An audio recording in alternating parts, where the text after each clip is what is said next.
Hi friends, welcome to Mona kitchen. இன்றைக்கி நம்ம சுண்டக்காய் புளிக்குழம்பு எப்படி செய்யலான்னு பார்க்கலாம் வாங்க. பாருங்கள், நான் பச்சை சுண்டக்காய் எடுத்திருக்கேன். இந்த சுண்டக்காவை இந்த மாதிரி அம்மிக்கல்லில் எதுலையாவது நல்லா தட்டி அதோடய விதையெல்லாம் நீக்கிட்டு வாஷ் பண்ணி எடுத்து வச்சுக்கோங்க. இப்போது ஒரு கடாயில் நான் ஆயில் சேர்த்துருக்கேன். அதில் நான் இந்த விதையெல்லாம் நீக்கிட்டு வாஷ் பண்ணி எடுத்து வச்சுருக்கேன் சுண்டக்காவை போட்டுருக்கேன். ஸோ நல்லா எண்ணெயில் நம்ம வதக்கி எடுத்துக்கலாம் இதை. ஸோ இந்த மாதிரி எண்ணெயில் வதக்கி எடுத்துகிட்டு அப்புறம் குழம்பு வச்சோம்னா கொஞ்சம் நல்லா அந்த குழம்பு டேஸ்ட்டாக இருக்கும். ஸோ அதுக்காக நான்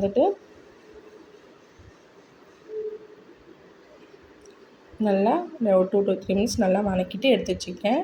இப்போ அதே பேனில் நான் சின்ன வெங்காயம் சேர்த்துருக்கேன். ஸோ இந்த மாதிரி புளிக்குழம்பு அதுக்கெலாம் சின்ன வெங்காயம் சேர்த்திங்கன்னா நல்லாயிருக்கும். நீங்கள் ஆயிலுக்கு பதிலாக நல்லெண்ணெய் கூட சேர்த்திக்கலாம். நீங்கள் நல்லெண்ணெய் யூஸ் பண்ணுறதா இருந்தால் நல்லெண்ணெய் கூட சேர்த்திக்கலாம். கூட ஜீரகம், பூண்டு சேர்த்துருக்கேன், கருவேப்பிலை. இப்போ தக்காளி 2 தக்காளி, பெரிய தக்காளி நான் சேர்த்துருக்கேன். இப்போ இது எல்லாத்தையும் நல்லா வதக்கி விடலாம். தேவையான அளவு உப்பு சேர்த்துக்கோங்க. இப்போ இதெல்லாம் வதங்கட்டும். இது கூட நான் குழம்பு மிளகாத்தூள் 2 ஸ்பூன் சேர்த்துருக்கேன், மஞ்சத்தூள் கொஞ்சம், மல்லித்தூள் கொஞ்சம் சேர்த்துருக்கேன். இப்போ இதெல்லாம் சேர்த்து கொஞ்சம் பச்சை வாசம் போகிற அளவுக்கு வதக்கிட்டு புளி ஒரு லெமன் சைஸ் ஊற வச்சுருக்கேன்.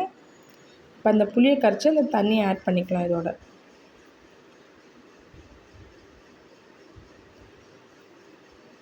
இப்போ அந்த புளி தண்ணியோட இதெல்லாம் சேர்ந்து கொஞ்சம் நேரம் கொதிக்கட்டும். பாருங்கள், இந்த மாதிரி கொதித்தோடனே நம்ம வதக்கி வச்சுருக்க அந்த சுண்டைக்காவை இதோட ஆட் பண்ணிக்கலாம். இப்போ இந்த மிளகாத்தூள், புளி தண்ணி எல்லாம் பச்சை வாசம் போகிற அளவுக்கு நல்லா ஒரு மூடி போட்டு ஒரு 5 மினிட்ஸ் நல்லா கொதிக்க விடலாம். உங்களுக்கு கொஞ்சம் குழம்பு பதத்துக்கு வேணும்னா கொஞ்சம் பார்த்துட்டு குழம்புக்கு தகுந்த மாதிரி எடுத்துக்கோங்க. இல்லை நல்லா கிரேவியாக வேணும் அப்படின்னா, தொக்கு மாதிரி இந்த மாதிரி கிரேவியாக வேணும்னா நல்லா சுண்ட விடுங்க. இப்போ ஒரு 5 மினிட்ஸ் நல்லா பாருங்கள். இப்போ நீங்கள் இந்த பதத்திலே கூட எடுத்துக்கலாம். இந்த மாதிரி கொஞ்சம் குழம்பு மாதிரி ஊற்றி சாப்பிட்ணும் அப்படின்னா பாருங்கள் எப்படி வந்திருக்குன்னு. ரொம்ப ஈஸி இந்த ரெசிபி. ரொம்ப